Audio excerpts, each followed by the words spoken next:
오늘 여러분들께 읽어드릴 작품은 김동리 작가의 단편소설 황토기입니다. 이 작품은 1939년 문장지에 발표된 단편소설로서 배경적인 시간은 특별히 알 수 없는 황토골이라는 공간에서 벌어지는 토속적인 성격의 소설입니다. 황토골에 얽힌 전설과 배경이 이 소설의 전체적인 주제를 암시하는 인상을 주는 작품으로서 우리 설화에 자주 등장하는 용과 절맥, 즉 산의 맥을 끊는다는 전설을 모티브로 하고 거기에 이성과의 애정 문제를 추가함으로써 소설의 변화무쌍한 이야기 전개가 독자로 하여금 이야기 속 주인공들에게 빠르게 빠져들도록 하는 그런 작품입니다. 김동리의 작품들 중에서도 돋보이는 이 작품은 김동리의 여타 작품들에서 보여지는 성격을 비슷하게 답습하고는 있지만 그래도 소설의 독특한 이야기가 이 소설의 진정한 재미를 부여하고 있다고 생각합니다.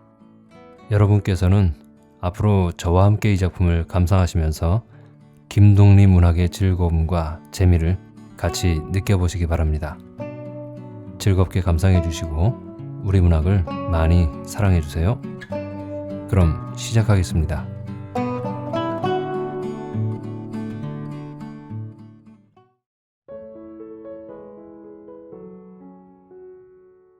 황토기, 김동리. 솔개제에서 금오산 쪽으로 뻗쳐내리는 두 산맥이다. 등성이를 벌거벗은 채 십리, 시오리식을 하나는 서북 또 하나는 동북으로 뛰어내려와서는 거기 황토골이라는 조그만 골짝 하나를 낳은 것뿐으로 그 앞을 흘러가는 냇물을 바라보며 동네 늙은이들의 입으로 전하는 상룡 또는 쌍룡의 전설을 이룬 그 지리적 결구는 여기서 끝을 맺는 것이다. 상룡설. 옛날 등천하려던 황룡 한 쌍이 때마침 금오산에서 굴러떨어지는 바위에 맞아 허리가 상하니라. 그 상한 용의 허리에서 피가 흘러내려 부근 일대를 붉게 물들이니 이에서 황토골이 생기니라. 쌍룡설. 역시 등천하려는 황룡 한 쌍이 바로 그 전야에 있어 잠자리를 삼가지 않은지라 상제께서 노하시고 벌을 내리사 그들의 여의주를 하늘에 묻으심에 여의주를 잃은 한 쌍의 용이 슬픔에 못 이겨 서로 저희들의 머리를 물어뜯어 피를 흘리니 이 피에서 황토골이 생기니라. 이상의 상룡설 또는 쌍룡설 밖에 또 절맥설도 있으니 그것은 다음과 같다. 절맥설. 옛날 당나라에서 나온 어느 장사가 여기 이르러 가로되 앞으로 이 산에서 동국의 장사가 난다면 감히 중언을 범할 것이라. 이에 혀를 지르니 이 산골에 석 달 열흘 동안 붉은 피가 흘러내리고 이로 말미암아 이 일대가 황토지대로 변하니라. 용내를 건너 황토골 앞들에는 둘의 논을 매는 한 20여 명 되는 사람이 한일자로 하얗게 구부려 있고 논둑에는 동기를 든 사람과 풍물 치는 사람들이 너더댓 나서 있다. 해는 바야흐로 하늘 한가운데서 이글거리고 온 들과 산은 눈 가는 끝까지 푸르기만 하다. 깨갱 깨갱 떵땅 떵땅 쾌. 풍물이라야 꽹과리 하나, 장구 하나, 그리고 징 한 채다. 그런대로 그들은 논매는 일꾼들과 더불어 끈기 있게 논둑에서 논둑으로 타고 다니며 들판의 정적을 깨뜨려 가고 있다. 그런데 그들 두레꾼들과는 동떨어져 이쪽 산기슭 쪽에 혼자 논을 매느라고 논 가운데 허리를 구부리고 있는 사람이 하나 있다. 곁에서 이를 본다면 그의 팔다리나 허리가 보통 사람보다 훨씬 크고 길 뿐 아니라 어깨나 몸집이나 그렇게 두드러지게 장대하게 생겼고 또한 머리털이 이미 희끗희끗 새어 있음을 알리라. 그의 이름은 억쇠다.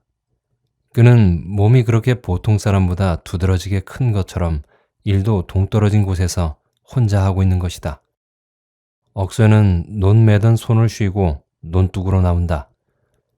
그는 두어 번이나 고개를 돌려 산 밑쪽을 바라본다. 아직도 분이는 보이지 않는다. 억새는 담배 한 대를 피워 문다. 논둑에 서 있는 소독나무에서는 매미 소리가 시끄럽게 들려온다. 억새가 담배를 2대나 태우고 나서 화가 치밀어 숫째 주막으로나 찾아갈 양으로 막 허리를 일으키려는데 그때야 저쪽 소나무 사이로 조그만 술동이를 머리에 이고 오는 분이가 보이었다. 뭘 하고 인제사 와? 가까이 온 분이를 보자 억새는 약간 녹이 든 목소리로 이렇게 물었다. 뭘 하긴 뭘 해? 분이는 머리에서 술동이를 내리며 이렇게 베앗는다. 입에서는 술 냄새가 확 끼치고 양쪽 눈 언저리와 귓바퀴가 물을 들인 듯이 발긋발긋하다. 또 술을 처먹은 게로군. 억새는 혼자 속으로 중얼거리는 것이다. 자, 예수. 억새에게 술사발을 건네는 분이의 입 가장에는 어느덧 그 야릇한 웃음이 떠돌기 시작한다. 억새는 분이의 손에서 사발과 술동이를 낚구듯이 뺏어든다. 동이 속에서는 술이 철렁하며 밖으로 튀어나온다. 사발과 동이를 빼앗기듯이 된 분이는 화통이 치미는지 흥, 인연을 어디 두고 보자 하며 이를 오도독 갈아붙인다. 서리를 두고 하는 욕질이지만 당치 않은 수작이다. 억새는 아랑곳 없다는 듯이 술을 따라 마시고 있다. 그동안 잔뜩 독이 오른 눈으로 억새를 노려보고 있던 분이는 연놈을 한 칼에 푹 하고는 또 한 번 이를 오도독 간다. 이년아, 말버릇이 그게 뭐야? 억새가 꾸짖자 분이는 어디 임자 보고 말했나? 득보 말이지? 한다. 더욱 모를 소리다. 득보면 너희 아저씨인가 무엇이 된다면서 그건 또 무슨 소리여? 이에 대하여 분이는 흥, 아저씨? 아저씨임 어쨌단 말이오? 하고 콧방귀를 뀌더니 풀 위에 발랑 드러누워 버린다. 걷어 올려진 배 치맛자락 밑으로 새하얀 다리를 드러내 보이며 그녀는 어느덧 코를 골기 시작하였다. 소독나무에서는 또 한바탕 매미가 운다. 억새는 3번째 술을 따라 든 채 멍하게 소독나무를 바라보고 있다. 아까 분이가 연놈을 한 칼에 푹 하던 것이 아무래도 머릿속에서 사라지지 않는다. 누구를 두고 하는 강짜란 말이냐? 억새는 어이가 없었다. 억새가 술동이를 밀쳐놓고 담배에 불을 붙여 물었을 때다. 득보가 나타났다. 한쪽 손에 멧돼지 한 마리를 거꾸로 대롱거리며 그쪽 산비탈에서 내려오고 있었던 것이다. 그새 산에 갔던갑네. 억새가 인사삼아 묻는 말에 득보는 빈손으로 갔더니 하며 멧돼지를 억새 곁에다 던지고 누워 자고 있는 분이 앞에 와서 털썩 앉아버린다. 그도 보통 사람과는 딴판으로 몸집이 크게 생긴 사나이다. 키는 억새보다 좀 낮은 편이나 어깨는 더 넓게 쩍 벌어졌다. 게다가 얼굴은 구릿빛같이 검푸르다. 그 검푸른 구릿빛이 어딘지 그대로 무서운 비력을 말하고 있는 것 같다. 그리고 머리털도 칠흑같이 새까맣다. 나이도 억새보다는 67살 젊어 보인다. 한 사발 하겠나? 억새가 턱으로 술동이를 가리키며 묻는다. 득보는 잠자코 술동이를 잡아당긴다. 그리하여 손수 한 사발 따라 마시고 나더니 좋구나 한다. 그는 연거푸 또 한 사발을 따라 마시고 나더니 얼마나 있누? 하고 억새를 노려본다. 아직 많이 있다. 그럼 내일 모두 걸러라.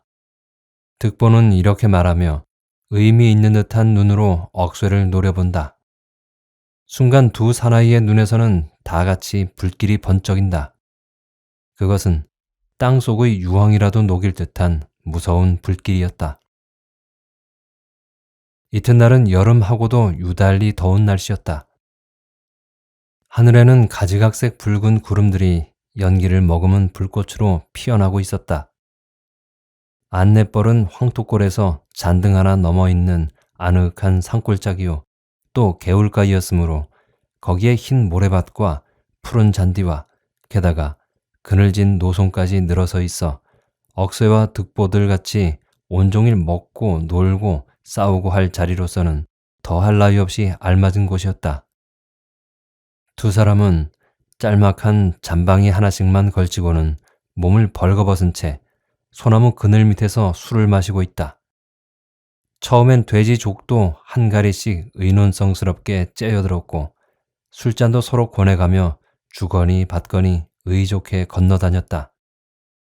한 철에 한두 번씩 이 안내벌에서 대개 이렇게 술을 마시게 되었지만 이 두 사람에게 있어서는 이때같이 가슴이 환히 트이도록 즐겁고 만족할 때가 없다. 그것은 아무 것과도 바꿀 수 없는 기쁨이요, 보람이요, 그리고 거룩한 향연이기도 하였다. 이에 견준다면 분이나 서리의 자색도 한갓 이 놀이를 돋구고 마련키 위한 덤에 지나지 않을 듯했다. 두 사람은 술이 얼그은해짐에 따라 말씨도 점점 거칠어져 갔다. 얼른 들이마셔라, 이 백종놈아. 도둑놈같이 어느새 고기만 다 처먹누. 이렇게 그들은 서로 욕질을 시작하였다. 그러면서도 연방 술잔은 서로 따라주고 고기 뭉치도 던져주곤 하였다. 옛다. 이거 맞아 뜯고 제발 인제 돼지거라. 늙은 놈이 계집을 둘씩이나 끼고 거드렁거리는 꼴 정 못 보겠다. 하며 득보가 족발 하나를 억소에게 던져준다. 내 이놈 말버르장머리 그러다간 목숨 못 붙어 있을 게다. 억소는 득보잔에 술을 따라주며 이렇게 으르댄다. 싸움은 대개 득보가 먼저 돋구는 편이었다. 그것도 의뢰 분이나 서리를 걸어서 들었다. 득보는 그것이 가장 효과적이라고 믿었던 것이다. 계집할 듯이 어지간히 칙칙하게도 핥고 있다. 더럽게 늙은 놈이. 하고 득보가 먼저 술자리를 걷어차고 일어나자 억소는 뜯고 있던 족발을 득보의 얼굴에다 내던지며 옛다 그럼 이놈아 내 마저 뜯어라 하고 자리에서 일어난다. 이때부터 싸움은 시작되는 것이다. 그와 동시 두 사람의 얼굴에는 무엇라고 형언할 수 없는 어떤 긴장이 서린다. 득보는 주먹을 껐떡 들어 억소의 얼굴을 겨누며 얼씨구 저절씨구 가엾어라 이 늙은 놈아 내 한 주먹 번쩍하면 아주 노랫조로 목청을 뽑으며 껑충껑충 억소에게로 뛰어들어왔다 물러갔다 하는 것이다. 내 이놈 새뼈 같은 주먹으로 멋대로 한번 때려봐라. 억소는 그를 아주 멸시하듯이 태연자약하게 버티고 서 있다. 내 한 주먹 번뜩하면 내 놈 대가리가 박살이라. 순간 득보는 주먹으로 억소의 왼쪽 눈과 콧잔등을 훌쳤다. 그 자리에 금시 퍼렁덩이가 들며 눈 안에는 핏물이 돌기 시작하였다. 내 이놈 새뼈 같은 주먹으로 많이 쳐라. 실컷. 자. 할 때 득보의 두 번째 주먹이 또 억소의 오른쪽 광대뼈를 쥐어 질렀다. 세 번째 주먹이 또 먼저 때린 눈을 훌쳤다. 억소는 저만큼 물러가 있는 득보를 바라보고 갑자기 미친 사람처럼 허연 이를 드러내며 큰 소리로 껄껄껄 웃어대었다. 득보는 저만큼 물러선 채 아까와 마찬가지인 노랫조로 목청을 뽑으며 덩실덩실 춤을 추고 있다. 네 번째 주먹이 오른쪽 눈 위를 그리고 다섯 번째 주먹이 또다시 콧잔등을 때렸을 때 그러나 억새는 역시 먼저와 같이 큰 소리로 껄껄껄 웃어만 주었다. 내 이놈 그 새뼈 같은 주먹으로 저 산을 한번 물려 세워봐라. 6번, 7번. 득보는 몇 번이든지 늘 마찬가지 내 한 주먹 번뜩하면을 되풀이하며 뛰어들어서 억새의 면상과 목과 가슴과 옆구리를 힘껏 지르는 것이었으나 그때마다 억새는 간단한 몸짓으로 그것을 받아내었을 뿐 적극적으로 득보에게 주먹질을 시작하지는 않았다. 그는 이렇게 득보에게 같이 주먹질을 하지 않고 그냥 얻어맞기만 하는 것이 그지없이 즐겁고 만족한 모양으로 상반신이 거진 피투성이가 되도록 종시 큰 소리로 껄껄껄 홍소만을 터뜨리고 서 있는 것이었다. 득보는 더욱 힘이 솟아오르는 듯 주먹질과 함께 발길질도 시작하는 것이었다. 득보의 발길이 번번이 억새의 아랫배와 넓적다리 즈음에 와닿는 것으로 보아 그 겨냥이 무엇이라는 것은 억새도 곧 짐작하였고, 그래서 그의 발길만은 늘 조심하지 않을 수 없었다. 옛날도 그 옛날에 붕쇠란 새가 있었나니 수격 삼천리 니일니일 얼씨구야 지화자자 저절씨구. 득보는 입에 하나 가득 찬 픽어품을 문 채 이렇게 목청을 뽑으며 덩실거리고 춤을 추는 것이었다. 억새는 피로 물든 장승처럼 뻣뻣이 서서 뛰어들어오는 득보의 주먹질과 발길질을 받아낼 뿐이었다. 득보의 네 번째 발길이 억새의 국부를 건드렸을 때 그는 한순간 그 자리에 척 끊어질 뻔하다가 겨우 한쪽 팔로 득보의 목을 후려 안으며 어깨를 솟굴 수 있었다. 이놈아! 산골이 찌르렁 울리는 억새의 목소리였다. 이리하여 한 덩어리로 어우러진 그들의 입에서는 어느덧 노랫소리도 웃음소리도 동시에 뚝 끊어지고 다만 씨근거리는 숨소리와 뿌득뿌득 밀려나갔다 들어왔다 하며 근육과 근육 부딪는 소리만이 났다. 두 사람의 코에서는 거의 동시에 피가 주르르 쏟아져 내렸다. 눈에도 핏물이 돌고 목으로는 피가 터져 나왔다. 그 차에 땀으로 번질번질하던 두 사람의 낫과 어깨와 가슴은 어느덧 아주 피투성이로 변해져 버렸다. 득보가 억새의 아래턱을 치지르며 막 옆으로 빼뜨리려는 순간이었다. 억새의 힘을 다한 바른편 주먹이 득보의 왼쪽 갈비뼈 밑에 벼락을 쳤다. 갈비뼈 밑에 억새의 모진 주먹을 맞은 득보는 갑자기 얼굴이 아주 잿빛이 되어 뒤로 비실비실 몇 걸음 물러나다가 그대로 모래 위에 고꾸라져 버린다. 억새의 목과 입과 코에서도 다시 피가 쏟아졌다. 그는 정신 나간 사람처럼 두 손으로 아래턱을 받쳐 피를 받으며 우두커니 앉아있다 말고 돌연히 미친 것처럼 뛰어 일어나는 길로 또 한 번 와락 득보에게로 달려들어 쓰러져 있는 그의 바른편 어깨를 물어떼었다. 어깨의 살이 떨어지며 시뻘건 피가 팔꿈치까지 주르르 흘러내리자 득보는 몸을 좀 꿈직이었으나 역시 일어나지 못하는 채 그대로 뻗어져 누워있는 것이었다. 억새는 입에 든 득보의 어깨살을 질겅질겅 씹다 벌건 핏덩어리를 입에서 뱉어내고 그리고는 또다시 술 항아리를 기울여 술을 몇 사발 마시고는 그 자리에 쓰러져 버렸다. 누구의 입에서 항복이 나온 것도 아니오 어느 쪽에서 쉬기를 청한 것도 아니었다. 두 사람이 다 같이 죽은 듯이 늘어지고 잠든 듯이 자빠졌으나 아주 숨통이 멎은 것도 아니오 정말 평온한 잠이 든 것도 아니다.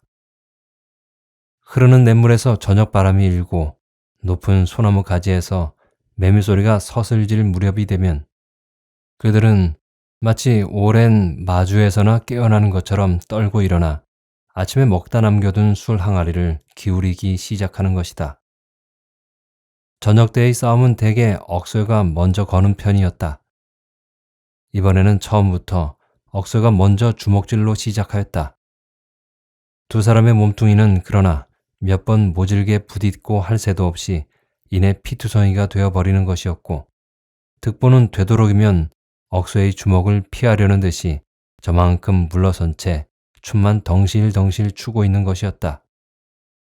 새야 새야 붕조새야 북명바다 붕조새야 치칭 치칭 치칭 지화자자 저절시구. 얘 이놈 득보야. 억새는 또 한 번 산골이 찌르렁 하도록 소리를 질렀다. 간다. 훨훨 날아간다. 수격 삼천리. 내 한 주먹 번뜩하면 내 놈 대가리가 박살이라. 치징 치징 치징. 지화자자 저절시구. 득보는 이렇게 목청을 뽑으며 점점 억수에게로 가까이 다가들어왔다. 웬일인지 싸울 태세를 갖추려 하지 않고 그냥 춤만 덩실덩실 추며 억수의 턱 앞까지 다가들어왔다. 억수는 뛰어들어 그의 목을 안았다. 득보도 억세와 같이 하였다. 두 사람은 큰 나무가 넘어가듯 쿵 하고 한꺼번에 자빠져 버렸다. 득보의 목을 안고 한참 동안 엎치락 뒤치락 하던 억쇠는 갑자기 큰 소리로 껄껄껄 웃어대었다. 그의 왼쪽 귀가 붙어있을 자리엔 찢긴 살과 피가 있을 따름 귀는 절반이나 득보의 입에 들어가 있고 득보는 아끼는 듯 그것을 얼른 뱉어내려고도 하지 않았다. 이리하여 해가 지고 어두운 산 그늘이 내려오도록 이 커다란 피투성이 이들은 일어날 생각도 없이 연방 서로 피를 뿜으며 엎치락 뒤치락 하고 있는 것이다. 억새와 득보는 지난해 봄에 처음으로 만났다. 그리하여 그날로 함께 살게 된 것이다. 말하자면 그날부터 그들의 생활이 시작되었던 건지도 모른다. 지금 여기서 두 사람의 과거를 대충 살펴보면 다음과 같다. 먼저 주인격인 억쇠로 말하자면 그는 이 황토골 태생으로 나이는 52살, 수염과 머리털이 희끗희끗 반이나 넘어 새인 오늘날까지 항상 가슴속에 홀로 타는 불길을 감춰온 사람이다. 그것은 언젠가 한번 저 무지개와도 같이 하늘 끝까지 시원스레 뿜어졌어야 했을 불길이었는지도 모른다. 그가 그 동네 장정들도 겨우 다룬다는 들도를 성큼 들어서 허리를 편 것으로 온 마을을 뒤집어 놓은 것은 그의 나이 13살 나던 해다. 장사났군. 황토골 장사났다. 사람들은 쑥덕거리기 시작하여 이튿날은 노인들이 의관을 하고 동회에 모여들었다. 예로부터 황토골에 장사가 나면 부모한테 불효하거나 나라의 역적이 된대 껐다.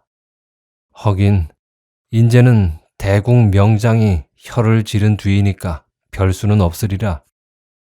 당찬의 바로 내 증조벌 되는 이가 그때 장사 소리를 듣고 사또 앞에 잡혀가 오른쪽 팔 하나를 분질려 나왔거든. 이따위 소리들을 서로 주고받고 하다가 결국 억수의 오른쪽 어깨의 힘줄에다 침을 맞히려는 결론이 났다.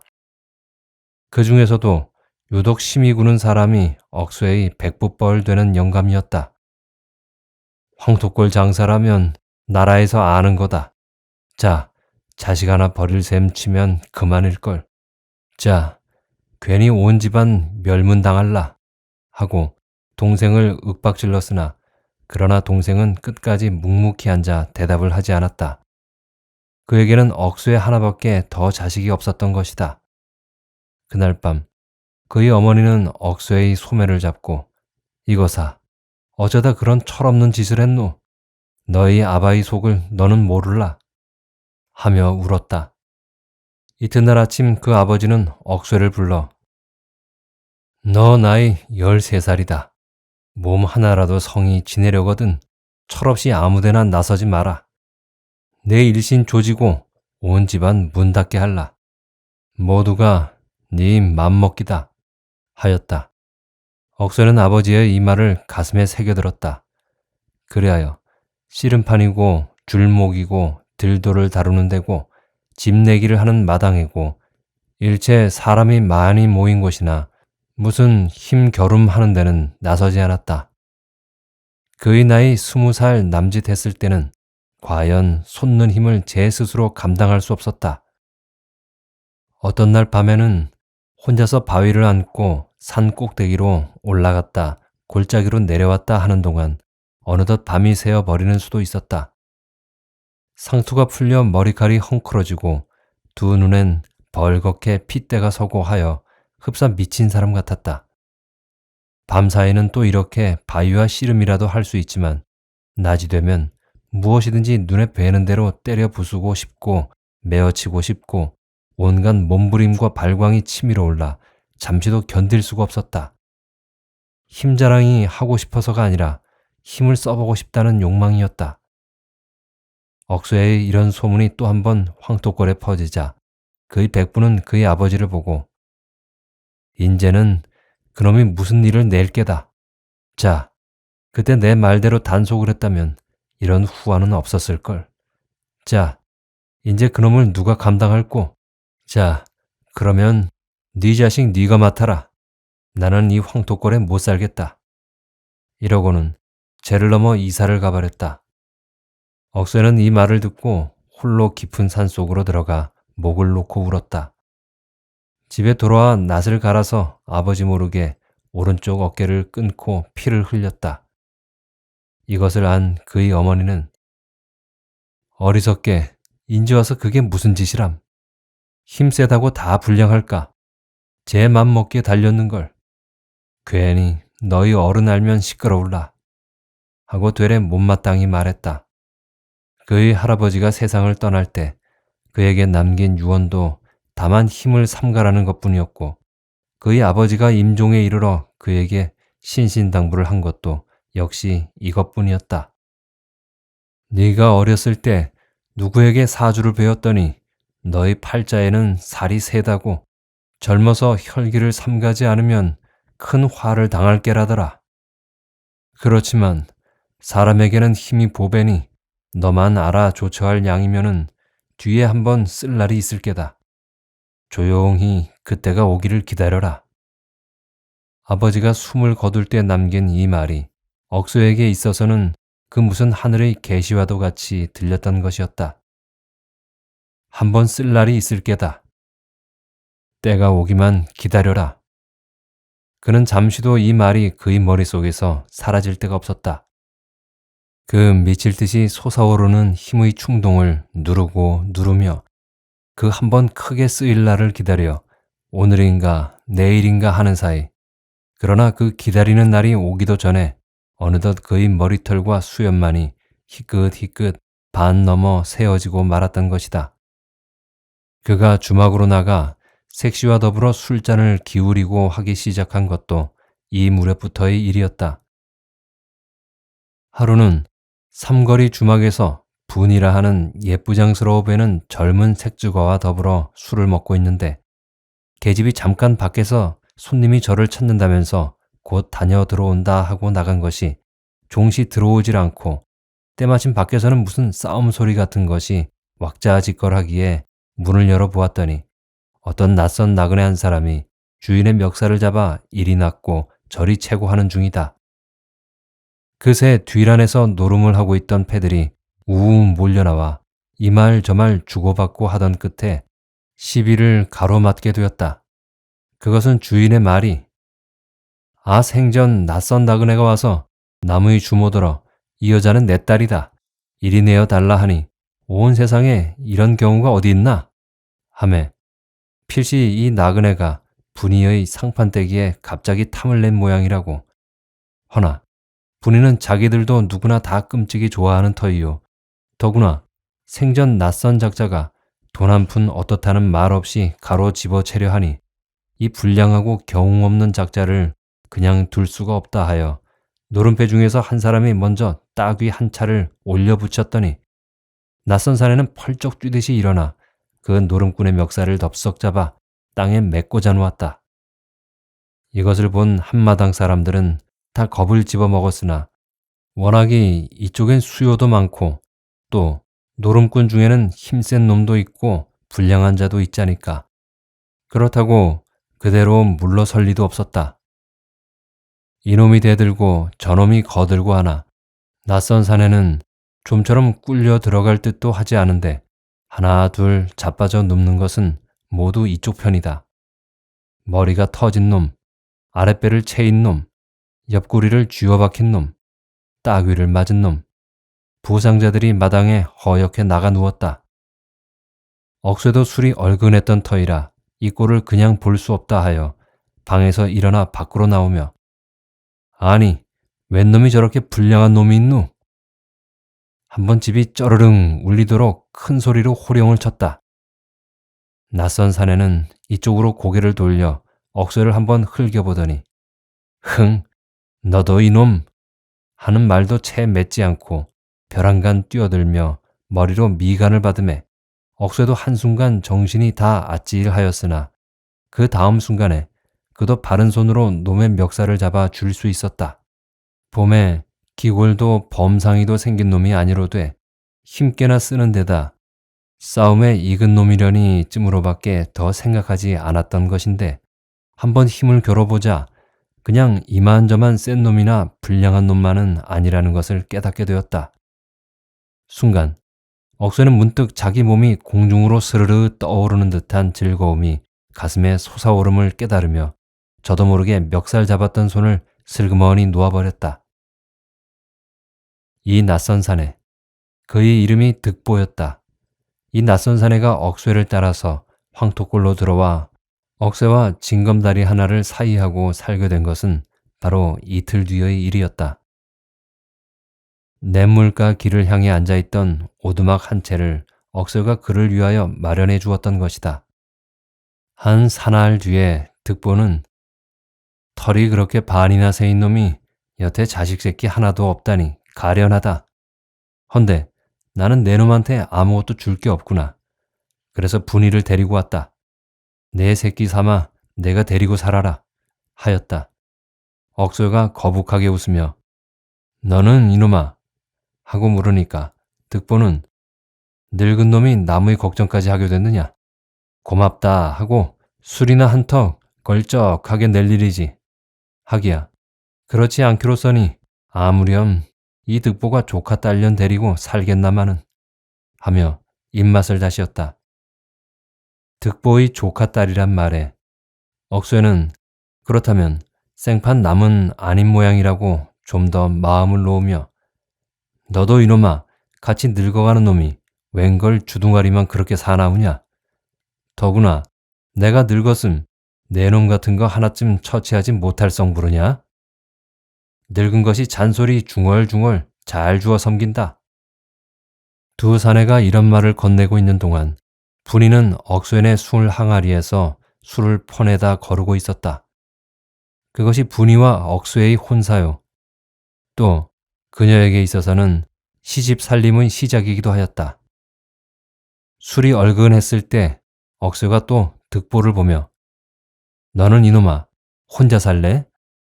하고 물어보았더니 득보는 곧 세상에 계집이 없어? 하고 자신있게 말했다. 내 놈 그 험상궂은 쌍판떼기 하며 웬걸 여자들이 그렇게 줄줄 따르겠다. 흥, 이놈아 너무 따라서 걱정이다. 그러기 때문에 분이도 내 놈의 차지가 되는 거다. 저녀는 강자를 너무 높기 때문에 나한테 어울리지 않거든. 너 같은 농사꾼한테나 제격이지. 이러한 득보의 대답을 억새는 어떻게 들어야 할지 몰랐다. 아까는 자기가 그에게 집을 마련해 준 사례로 그리고 또 이왕 제 조카 딸을 데리고 살 수는 없으니까 데리고 왔노라고 해놓고 지금 와서는 강자가 심해서 어차피 저에게는 어울리지 않아 데리고 왔다는 것이다. 처음 주막에서 득보는 분이를 자기의 딸이라고 했고 그 다음엔 조카 딸이라 하더니 지금 와서는 제가 데리고 살자니까 너무 강자가 심해서 억새에게 양보를 한다는 것이다. 아무렇거나 억새는 어차피 후처를 얻어야 할 형편이요. 또 분이와는 본래 그녀가 주모로 있을 적부터 이미 생념이 든 터이라 구태여 마다할 까닭도 없었다. 그러나 득보가 분이를 두고 딸이니 조카니 하는 것처럼 득보에 대한 분이의 태도도 또한 야릇한 것이 있어 어떤 때는 아저씨랬다. 어떤 때는 그이랬다. 심하면 아주 득보라고도 불렀다. 그러다가 어느 날 밤엔 아무것도 아니요. 외가는 외갓벌이라 하지만 그이와는 직접 걸리지 않고 내 외삼촌의 배다른 형제라요. 했다. 어느 날은 또 술이 취해서 왜 내가 아이를 못 낳아? 저 건너 득보한테가 물어보지. 분이가 16에 낳은 옥동자를 어쨌는가고. 산에 글러 못 낳지. 내 배 탓인 줄 알아? 라고도 하였다. 이와 같이 걸핏하면 곧잘 득보의 이름을 걸치고 드는 분이가 억새에게는 여간 못마땅하지 않았지만 처음부터 숫색시인 줄 알고 장가든 것이 아닌 바에야 못 들은 척해 둘 밖에 없다고 생각하였다. 거기서 그 두 사람이 이리저리 걸치는 말들을 종합해서 그들의 과거란 것을 대강 추려보면 득보는 본래 이 황토골에서 한 80리가량 떨어져 있는 어느 동해변에서 그의 이복 형제들과 더불어 성냥간 일을 하고 있었는데 한 번은 그 형제들과 싸움을 하다 괭이로 머리를 때려서 그 형제 하나를 죽이고 그 길로 서울까지 달아나 거기서 누구 집 하인 노릇을 하던 중 이번에는 또 그곳 어느 대가의 부인과 관계를 맺었던 모양이다. 그랬다가 그것이 세상에 드러나게 되자 거기서 도망질을 쳐서 도로 고향 근처로 내려와 다시 옛날과 같은 성냥간 일이나 보고 있으려니까 이번에는 다시 그가 옛날 형제들을 죽인 사람이란 소문이 퍼져 더 머물러 살 수 없게 되니 하는 수 없이 또 나그네 길을 떠날 수밖에 없었던 듯하다.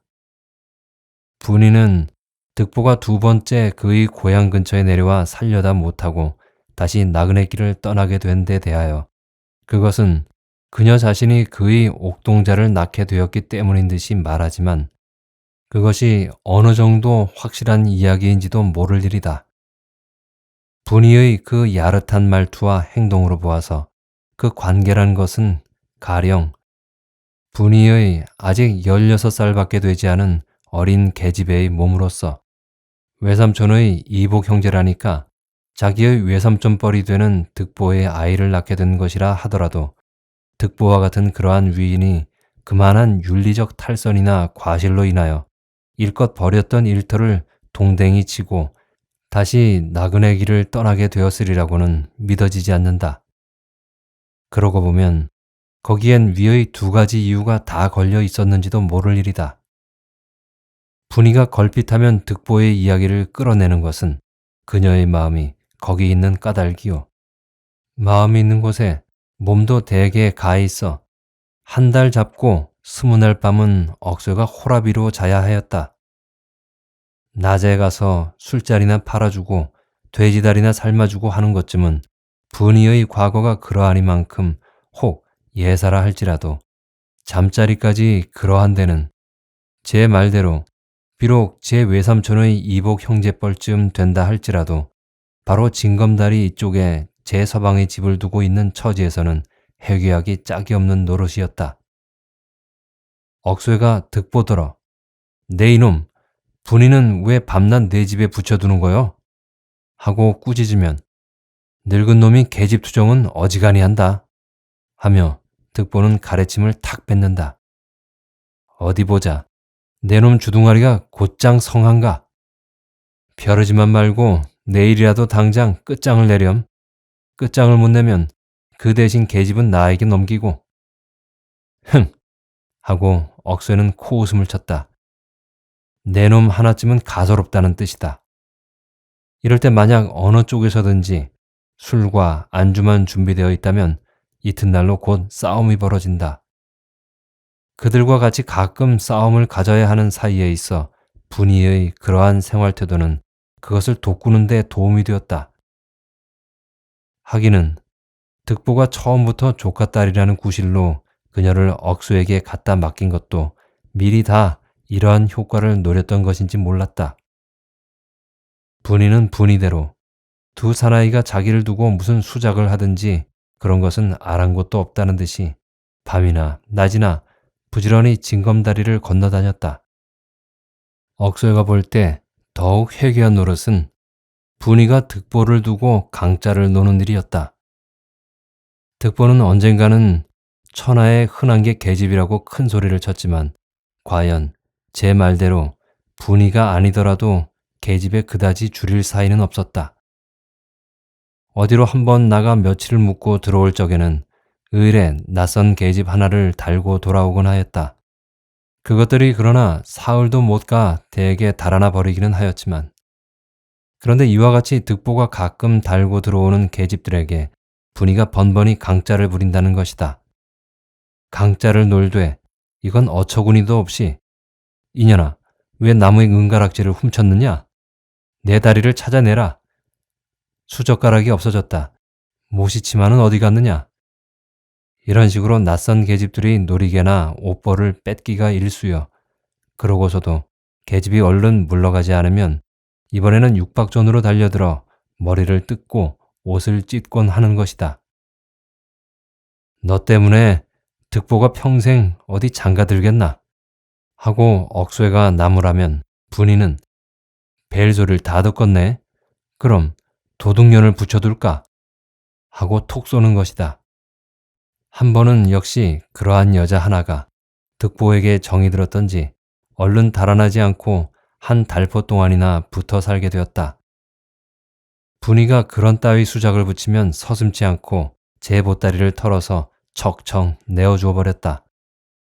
몸집도 큼직하려니와 여자치고는 힘도 세어서 분이가 본래 나무의 머리를 뜯고 옷벌이나 찢는 데는 여간한 솜씨가 아니라고 하지만 이 여자에게만은 그리 잘 되지 않는 모양이었다.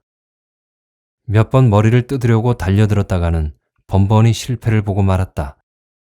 그러자 분이는 일도 하지 않고 잠도 자지 않은 채 며칠이든지 득분의 방구석에 그냥 박혀 있었다. 밤사이에는 셋이서 무엇을 하는지 밖에서 들으면 흡사 씨름을 하는 것처럼 툭탁거리고 꽝꽝거리는 소리만 들렸다. 어떤 때는 그것이 거의 밤새도록 계속되기도 하였다. 이러고 난 이튿날 아침에 보면 세 사람이 다 의뢰 머리를 풀어 흩뜨린 채 눈들이 벌게져 있었다. 그것을 보는 억쇠는 입맛이 쓴지 더러운 연놈들 하면서 침을 뱉곤 하였다. 그렇게 얼마를 지난 어느 날 새벽녘이었다. 연놈이 사람 죽이네 하는 날카로운 비명소리가 들렸다. 분이의 목소리였다. 그리고는 또다시 툭탁거리는 소리가 들리기 시작하였다. 이와 같이 득보의 생활에 사생결단에 관심을 걸고 있는 분이가 그러면 제 서방샘인 억쇠를 보지 않느냐 하면 그런 것도 아니다. 정부는 정부요, 본부는 본부란 속인지 득보의 집에서 국그릇도 들고 오고 밥사발도 안고 오곤 하여 시어머니와 억쇠의 밥상을 보는 채도 하고 가다가 빨래가 밀리면 빨래 방망이를 들고 나서기도 하였다. 그 밖에 무슨 잠자리 같은 데서 몸을 사리거나 하느냐 하면 그런 일은 한 번도 없고 그보다도 분이의 말을 빌면 억수에 대한 그녀의 가장 중요한 불만이 잠자리에 있어 그가 너무 심심한 점이라 한다. 분이가 밤낮으로 징검다리를 건너다니고 있을 무렵 억쇠는 마음속으로 그녀를 단념하고 그 대신 그 전부터 은근히 눈독을 들여오던 설희를 손에 넣고 말았다. 억쇠는 혈통이 농부요. 과거가 또한 그러니만큼 잠자리에서뿐만 아니라 분이의 모든 점이 그에게는 맞을 수 없었다. 더구나 늙은 어머니까지 모시는 몸으로 여태 혈육 한 점 없다는 것도 여간 송구스러운 일이 아니었다. 뿐만 아니라 자기 자신의 심정으로서는 자식 하나쯤은 기어이 남겨야 할 것 같이 생각되었다. 그러나 마음씨나 몸가짐이 그러한 분이에게 이 일을 기대할 수는 없었고 또 그러니만큼 그것을 통정하고 싶지도 않아서 그녀와는 상의 없이 저 서리를 보게 되었던 것이다. 그러나 분이는 또 분이대로 잔뜩 배알이 틀리는지 씨 글러 못 낳지 배 글러 못 낳는 줄 아나? 어느 년의 그건 어디 별난가 두고 보자 하며 이를 갈아붙였다. 설희는 용모가 미인이었고 게다가 행실까지 얌전하다 하여 부근 일대엔 모르는 사람이 없으리만큼 소문이 높이 나 있던 여자였다. 23세 홀로 되어 그동안 여러 군데서 무수히 권하는 개가도 듣지 않고 식구래야 하나밖에 없는 늙은 시아버지를 정성껏 섬겨가며 궁색한 빛 남에게 보이지 않고 살아왔던 것이다. 얼마 전 그 시아버지마저 세상을 떠나버리고 의지가지 없게 되자 그동안 이미 오래전부터 마음을 두고 몇 차례 찝쩍거려 보기까지 하여오던 억쇠가 드디어 그녀를 손에 넣고 말았던 것이었다. 한편 설희에 대하여 침을 흘려온 자로 말하면 물론 억수의 한 사람뿐만이 아니었다. 그 가운데도 득보는 잔뜩 제 것이 될 줄만 믿어왔던 모양으로 서리가 억수와 함께 지내게 되었다는 소문을 듣자 으흥 하고 신음소리를 내었다.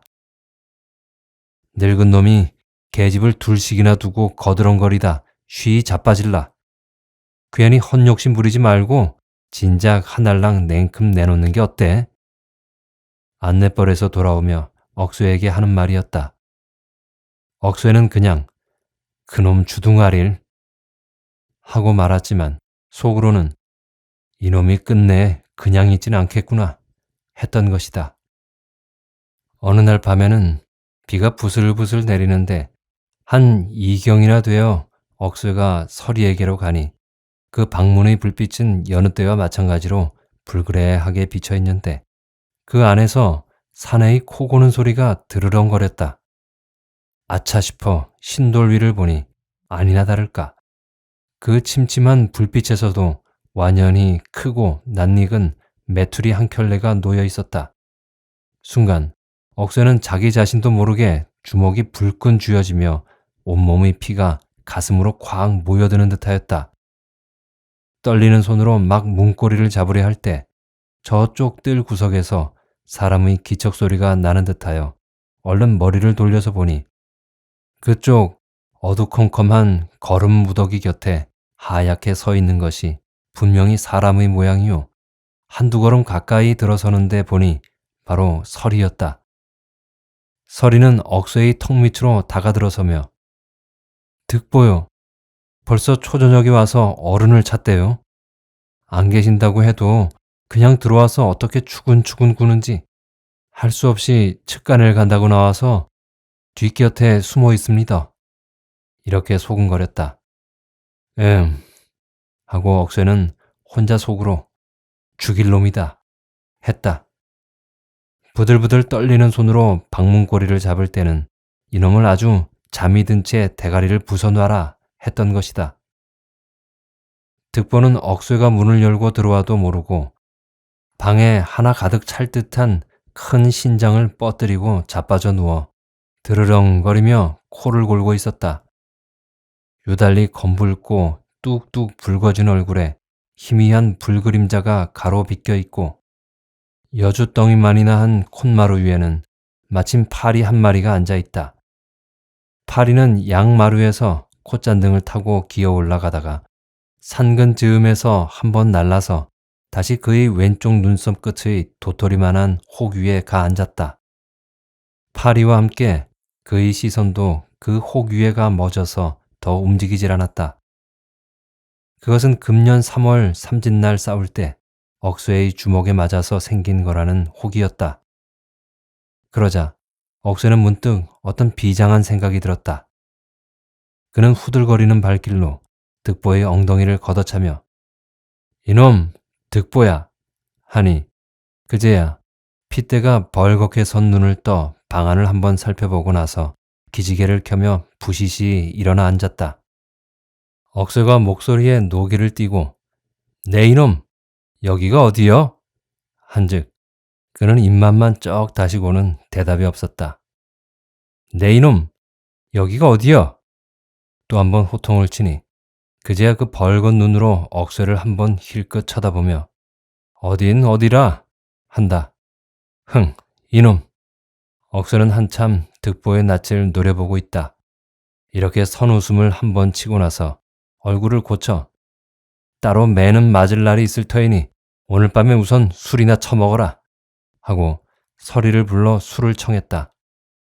이날 밤 이래로 득보의 서리에 대한 태도가 조금 은근해진 듯하기는 했으나 그 대신 전날보다도 더 걸음이 쉽고 잦게 되었다. 아짐에 있어? 득보는 언제나 밖에서 이렇게 불렀다. 서리는 서리대로 득보가 비록 자기를 찾더라도 안 계시는데요? 하고 의뢰 바깥 주인이 안 계시다는 뜻으로만 대답을 하곤 했으나 득보는 억새가 있는지 없는지 불구하고 그냥 방으로 들어오므로 나중에는 잠자코 방문만 열어보곤 하였다. 이렇게 방 안에 들어온 득보는 처음엔 의뢰 농지거리 비슷한 인사말을 붙여보곤 하였으나 수작이 지나치면 그때마다 서리의 두 눈에 싸늘한 칼날이 돋침을 발견하고 그러고는 슬그머니 뒤로 물러앉는가 하면 의외로 빨리 자빠져 누워 코를 골기 시작하는 것이었다. 이놈아, 맞아 죽을라 조심해라. 억쇠가 은근히 얼러보면 더럽게 늙은 놈아, 친구가 내 계집 궁둥이에 좀 붙어 자기로서니 늙은 놈 처신으로 그것까지 샘질이냐? 득보는 안이 곱다는 듯이 가래를 돋구곤 하는 것이다. 그러나 억쇠는 득보가 언젠가 분의를 두고도 이렇게 가래만 뱉던 것을 기억하고 흥! 이놈 어디 두고 보자. 무서운 눈으로 노려보면 이놈아, 그렇다면 내일이라도 끝장을 내자. 어느 놈의 계집이 되는가 말이다. 하고 득보는 또 언젠가 분의를 두고 하던 것과 같은 말투였다. 어디 이놈? 하고 이번에는 억쇠도 이전과 달랐다. 이 모양으로 두 사람 사이에 서리가 새로 등장한 이후로는 언제나 그녀로서 싸움의 동기를 삼았다. 그것도 물론 분의의 경우와 같이 한갓 싸움을 돋구기 위한 방편에 지나지 않았는지 모르지만 분의의 경우보다는 양쪽이 다 좀 더 심각한 체하는 것도 사실이었다. 억쇠도 서리에 대해서만은 진지한 태도로 어쩌다 술이라도 얼큰해지면 난 자네가 암만 해도 염려스러우이 하고 슬쩍 그녀의 마음을 떠보기도 하였다. 그럴라 치면 그때마다 서리는 속옷이 고개를 수그릴 뿐 대답이 없었다. 한 번은 분이의 이야기를 하던 끝에 서리는 아주 떼내어버려요 하기에 그때 역시 술기가 얼큰하던 억쇠는 농담삼아 또 그랬다가 자네마저 득보놈이랑 어울려버리면 어쩌라고? 했더니 서리는 갑자기 낯빛이 파랗게 질려 한참 앉아있다가 저같이 팔자 험한 년이 앞으론들 좋기로사 바라겠소. 그저 이 위에다 더 팔자는 고치지 않을 작정 하며 조용히 수건으로 눈물을 받으매 억쇠는 취한 중에서도 서리의 팔자란 말에 문득 자기의 반 너머 새인 수염을 쓸어주며 미안하이, 미안해 진정으로 언짢아 하였다. 득보가 밤낮 없이 서리의 방에 걸음이 잦을 무렵이었다. 밤마다 달이 있을 때에는 그 집 뒷곁의 회나무 그늘에 숨고 달이 없을 때에는 캄캄한 어둠에 쌓여서 그 불빛이 희미하게 비치어 있는 서리의 방문을 노리고 있는 여자 하나가 있었다.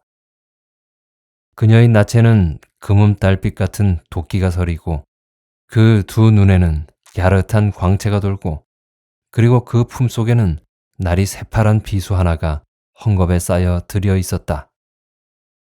억새와 득보 두 사람이 서로 겨루듯이 열을 내어 서리에게 다니기 시작한 뒤부터 분이의 낯빛과 거동엔 변화가 생겼다. 그녀는 전과 같이 수다스레 짓거리지도 노골적으로 입을 비죽거리지도 않았다. 밤으로는 어디가 무엇을 하고 오는지 집안에 붙어있지도 않다가 낮이 되면 온종일 이불을 쓰고 잠을 자는 것이었다. 언제 어떻게 끼니를 치르는지 그녀는 거의 식사를 전폐하듯 하였다. 그녀의 낯빛은 이제 종이장같이 되고 입가에 언제나 생글거리던 웃음도 아주 흔적을 감추어 버렸다. 분이의 이러한 심상찮은 거동을 억쇠 역시 깨닫지 못하는 바는 아니었으나 그는 그의 어머니의 병환으로 경황이 없을 즈음이라 설마 어떠랴 하고 내버려 두었던 것이다. 어느 날 밤에는 억쇠가 그의 어머니의 병쉬중을 들고 있노라니 밤이 이슥해 건너편 득본의 집에서 갑자기 싸우는 소리가 났다. 이윽고 분이의 비명소리가 나고 그러고는 싸움 소리는 갑자기 그쳐버렸다. 분이의 비명소리가 났을 때 억쇠의 늙은 어머니는 갑자기 자리에서 몸을 일으키며 야야, 저게 무슨 소리고 저게 하고 억쇠의 소매를 잡아당겼다. 이때부터 병세는 갑자기 위중해져서 그런지 사흘째 되던 날 그맘때엔 노인의 몸에 이미 숨이 없어진 뒤였다. 황토골 뒷산 붉은 등성이에 억쇠의 무덤 한 쌍이 더 늘던 그날 밤이었다. 억수가 그의 친척 몇 사람과 더불어 아직도 뜰 가운데 있는 화토불을 바라보고 있었을 바로 그때 그의 가엾은 서리는 그 뱃속에 또 하나 다른 생명을 놓고 목에 푸른 비수가 꽂힌 채 그녀의 단안한 일생을 마치고 말았다. 서리의 몸이 채 식기도 전에 손과 소매와 치맛자락을 온통 피로 물들인 채 분이는 다시 그 캄캄한 회나무 밑을 돌아 득보를 찾아가고 있었다. 상기도 핏방울이 듣는 그녀의 오른쪽 손에는 다시 서리네 집에서 들고 나온 식칼이 번뜩이고 있었다. 낮에 상여를 메고 갔다 산에서 흥리를 하고 돌아온 득보는 술이 담뿍 취하여 마침 분이가 치마 속에 그것을 숨기고 서리 집 뒤의 회나무 그늘을 돌아 나올 때쯤 하여서는 불도 켜지 않은 캄캄한 방 안에 막 잠이 들어 있었던 것이다. 방문 앞까지 와서 방 안의 득보의 코 고는 소리를 들은 분이는 흡사 조금 전에 서리의 방문고리를 잡으려던 그 순간과 같이 벼란간 가슴에서 걷잡을 수 없는 쌍방망이질이 일어나며 그와 동시에 코에서는 어릴 적 남몰래 주워 먹던 마른 흙 냄새가 훅 끼쳐오르며 정신이 몽롱하여졌다.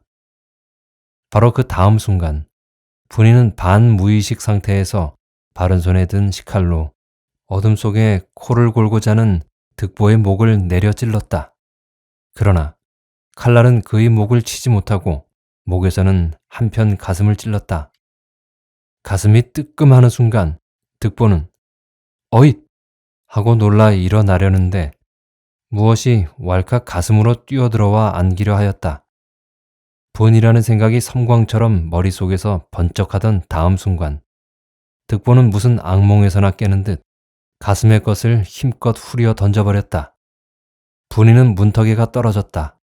그제야 정말 정신이 획 돌아 들어오며 거의 본능적으로 그 손이 그쪽 가슴께로 갔다. 가슴에서 뜨뜻한 액체 같은 것이 손에 묻어지자 그 순간 또 한 번 꿈속에 벼락을 맞듯 등골이 찌르르 하여짐을 깨달으며 그대로 자리에 쓰러져 버렸다. 이튿날 새벽 억새가 숨을 헐떡이며 뛰어왔을 때엔 온 방안이 벌건 피요 피비린 냄새가 코를 찔렀다. 득보! 하고 억새는 큰 소리로 불렀다. 득보는 잠자코 눈을 떠서 억새를 쳐다보았다. 그의 두 눈에는 벌건 핏대가 서 있었다. 득보! 죽진 않겠나 죽든. 대답 대신 득보는 손으로 왼편 가슴을 더듬었다. 거기엔 시뻘건 핏덩어리가 풀처럼 엉겨붙어 있고 다시 그의 엉덩이 즈음에서는 피 철갑이 된 식칼 하나가 남았다. 식칼을 집어들어서 보고 있는 억수의 신발에서는 피가 스며 올라와 버선을 적시었다. 그동안 부엌의 억새풀 위에 쓰러져 누워 있었던 분이는 새벽녘 되어 억새의 목소리가 나자 놀라 일어나 거기서 그림자를 감추어 버렸다. 그리고는 두 번 다시 그녀는 나타나지 않았다. 득보의 가슴의 상처는 달포 안에 거중만은 대강 암으로 붙었으나 그 속이 웬일인지 자꾸 더 상해만 들어가는 모양이었다. 양쪽 광대뼈가 붉어져 나오고 광대뼈 밑에는 우물이 푹 패이고 게다가 낯빛은 마른 호박같이 되어 옛날의 모습을 볼 길이 없는데 이마에는 칼로나 그어낸 것처럼 깊고 험상궂은 주름살만 늘게 되었다. 그는 달포 동안에 완전히 늙은 사람이 되었다. 분이는? 그는 억새를 볼 때마다 늘 이렇게 물었다. 처음 억새는 득보가 분이를 찾는 것은 분이에 대한 원수를 갚으려는 줄 알았으나 두 번, 세 번 그의 표정을 보아오는 동안 그렇게만도 한 것이 아니고 어쩌면 분이를 도리어 아쉬워하고 있는 듯한 눈치이기도 하였다. 내가 찾아오지. 억새는 늘 이렇게 대답하였다. 그러나 좀처럼 분이의 행방은 알 길이 없었다. 혹은 그녀의 고향인 동해변 어디에 가 산다는 말도 있고 혹은 남쪽의 어느 객주집에 가 역시 주모 노릇을 한다는 말도 있고 또 일설에는 영천지방 어디서 우물에 빠져 죽어버렸다는 소문도 있었다. 뭐하노? 득보는 억수에게 곧장 역정을 내었다. 그동안 찾아내지. 그러나 억수는 분이를 찾아 길을 떠나지는 않았다. 이듬해 봄이 되었다. 새안에 가끔 장 출입을 하던 득보는 땅에서 풀이 돋고 건너산에 진달래가 필 무렵이 되자 표연히 어디로 길을 떠나고 말았다. 나뭇가지마다 녹음이 우거져가는 단오 무렵 어느 날 득보는 의외로 어떤 어린 계집애 하나를 데리고 황토골로 돌아왔다. 유록 저고리에 분홍 치마를 입은 12살 가량 되어 배는 이 어린 계집애는 분이가 15살 때 낳은 그녀의 딸이라는 것이었다. 그녀 자신은 일찍이 옥동자라고 했지만 분이는 어쩌고? 억수가 물은즉 득보는 힘없이 다만 아마 돼지 모양이여 하였다. 그 뒤에도 득보는 가끔 집을 나가면 한 열흘씩, 일회씩 묵어 들어오곤 하였다. 어디 갔더누? 억수가 물으면 득보는 힘없이 그저 저기 하고 마는 것이 분명히 분이를 찾아다니다 오는 눈치였다. 분이를 찾아 나가지 않고 집에 있을 때는 무시로 계집애를 보내어 억수의 거동을 엿보게 하였다. 뭘 하더누? 누워있대요. 이것이 그들 아비 딸의 대화였다. 만약 억수가 집에 없더라고 하면 몇 번이든지 계집애를 되돌려 보내었다. 그리하여 결국 그가 집에 돌아와 있더라는 보고를 듣고 나서야 마음을 놓는 모양이었다. 한 번은 주막에서 술이 취해서 돌아오는 길로 억수에게 들르더니 득보는 그 커다란 주먹을 억수의 턱 밑에 디밀어 보이며 너 같은 놈은 아직 어림없다 고 하였다. 억수도 자칫 흥분을 하여 하하하 소리를 내어 웃어버렸더니 득보는 그 주먹으로 억수의 볼을 쥐어박으며 이 늙은 놈아, 이 더러운 놈아 분이 찬 목소리로 이렇게 욕을 하였다. 억수도 그제야 자기의 경망한 웃음을 뉘우치며 술만 깨면 내 놈 죽여놓을 게다 하고 호통을 쳤더니 그제야 득보도 눈에 광채를 띠며 응 이놈아 정말이냐? 하고 자기의 귀를 의심하는 듯이 이렇게 한번 다지는 것이었다. 그러나 이튿날도 사흘째도 억쇠는 득보를 찾아주지 않았다. 그런지도 보름이 지난 뒤였다. 낮이 다 되어 득보는 억새를 찾아와 그동안 노름을 해서 돈이 생겼으니 술을 먹으러 가자고 하였다. 마침 목이 컬컬하던 차라 억새도 즐겁게 술잔을 나누게 되었는데 그러나 득보의 행동이 웬일인지 이날따라 몹시 굼뜨게 보였다. 억새는 마음속으로 득보가 분이를 못 잊어 그러려니 하고 너 이놈 죽은 분이는 왜 못 잊고 그 지랄이야? 했더니 늙은 놈이 더럽게 계집 생각은 지독하게 온다 하며 도로 억쇠를 나무래 주었다. 이 불쌍한 놈아 분이는 영천서 우물에 빠져 죽은 지도 벌써 옛날이다 하고 억쇠가 한마디 던져본 즉 그놈이 영천만 알고 언양은 모르는구나 하였다. 그러면 영천이 아니라 바로 언양서 죽은 게로구나.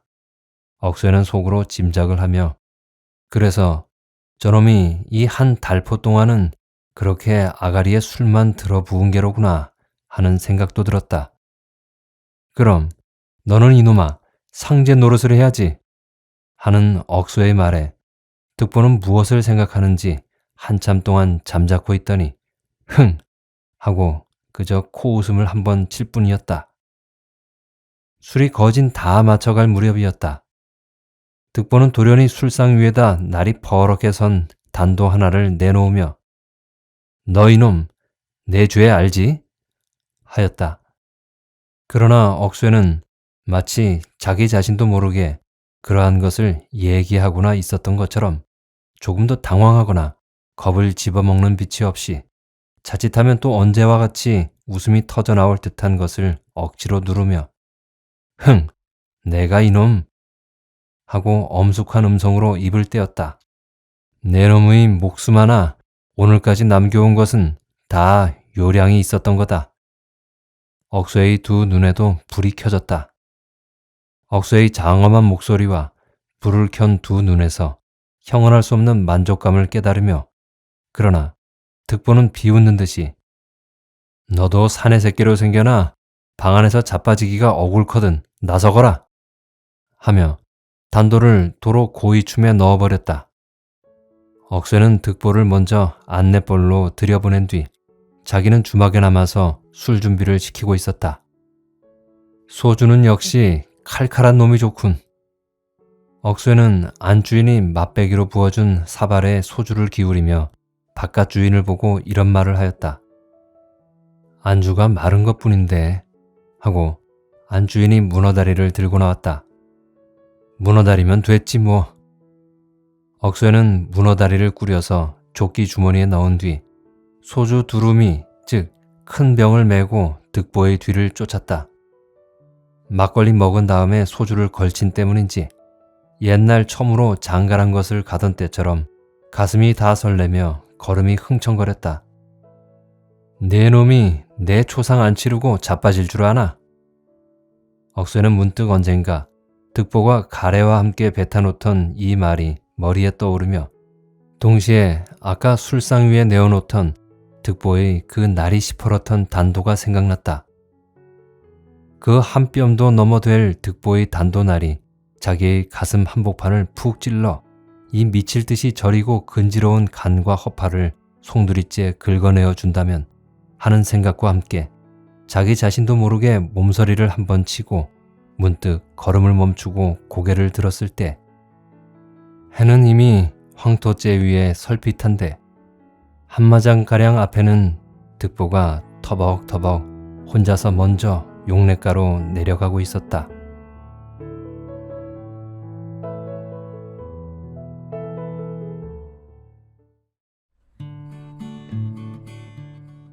이 소설을 들으시는 여러분들은 한 가지 의문이 드셨을 것 같습니다.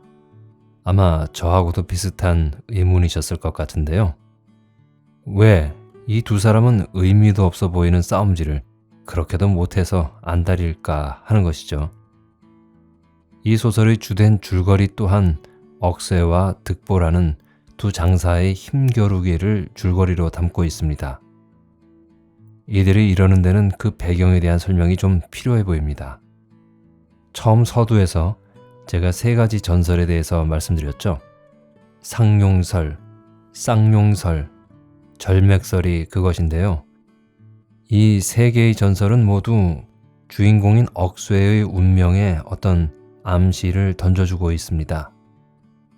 첫 번째, 상용설에서 황룡 한 쌍이 승천시에 바윗돌에 맞아 피를 흘린다는 전설은 황토골 장사인 억쇠의 비극적인 좌절을 암시하는 것이고, 두 번째 쌍용설에선 황룡 한 쌍이 승천 전야에, 그러니까 승천하는 아주 중요한 날 전날 밤이란 얘기죠. 그 중요한 전날 밤에 잠자리를 삼가하지 않아 옥황상제의 노여움을 받아 여유주를 잃게 된다는 것인데, 즉 이 황룡의 좌절은 성을 주체하지 못한 것이 그 원인인데, 억쇠의 생애를 두고 비장한 정력이 득보와의 무모한 싸움에서 소비된다는 것은 성을 절제하지 못해 좌절하는 황룡의 운명과 비슷한 것이죠. 세 번째, 절맥설 역시 억쇠의 좌절을 암시하지만 이것은 좀 더 구체적입니다. 장사가 날 곳에서 이미 당나라의 장수가 와서 혀를 끊어버렸으니 독수리가 날개를 찢기운 것이나 다름없는 것입니다. 억쇠가 단순한 불세출의 장사로 그치고 만다는 사실을 구체적으로 이 절맥설은 시사하고 있는 것이라고 볼 수 있습니다. 주인공 억쇠는 황토골 장사를 구현하고 있는 인물인데요.